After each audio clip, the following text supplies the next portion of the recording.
Winnie wandered out, and the beautiful red sun and pink sky behind upside-down broomstick trees soon made her forget her tummy.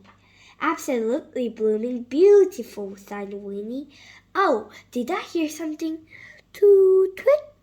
Snails in a sweet jar. Whatever was that? Winnie's voice quivered. That sounds like an owl, but different somehow. Toot twit! It must be a new kind of owl, something rare perhaps. Ooh, I must take a look at it, and then I can tell Wilbur all about what he missed. Winnie went tiptoeing in the wood. Toot toot, she called. Winnie listened.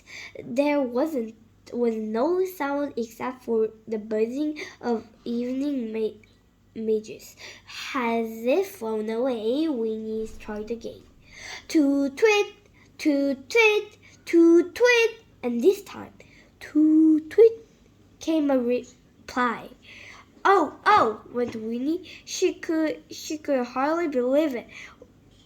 Toot twit! Winnie's eyes were darting here and there among the dark trees, looking for the owl.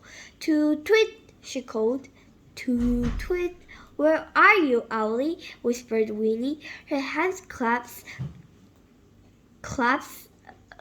together. She waded through the tangle of plants, pushing them aside like a swimmer.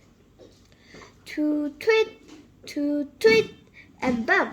Winnie walked straight into something big and soft, and she bounced off the land of bump. Not Daddy Gogs! What the heck kind of an owl can be? Is you all right, missus? Asked a voice from above. It was Jerry, the giant from next door. Jerry, said Winnie, what are you doing out here? Shh! Up, you big booming boys, you big lummox. There's a rare kind of an owl somewhere nearby, and I've almost caught it. Do you mean that owl that's called backwards? asked Jerry, offered a little finger to Winnie to help her pull herself back onto her feet. Shh! Have you seen it then? Whispered Winnie. I've been calling it, and it been answering me back. Me too, said Jerry. Shh! You too, why? asked Winnie.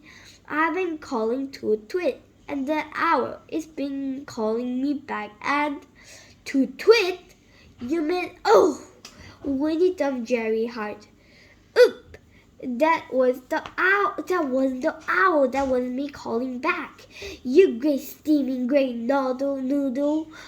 Well, you are a twit too, if you thought I was a bird, laughed Jerry. After a moment, Winnie's skull melted into a smile.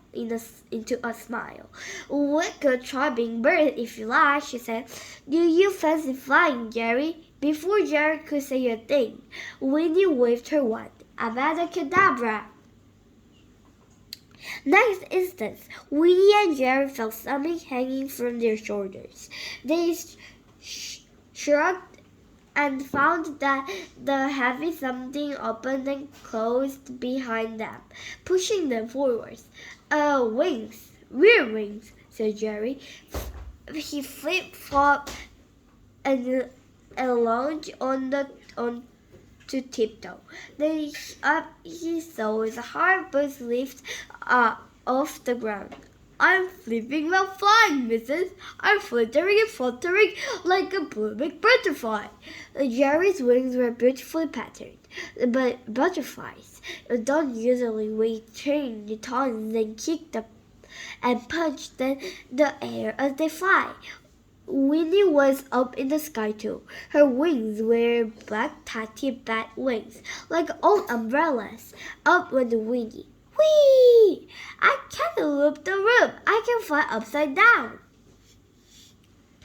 Down below, Wilbur had come out of the house and was watching. He covered his eyes as Winnie looked.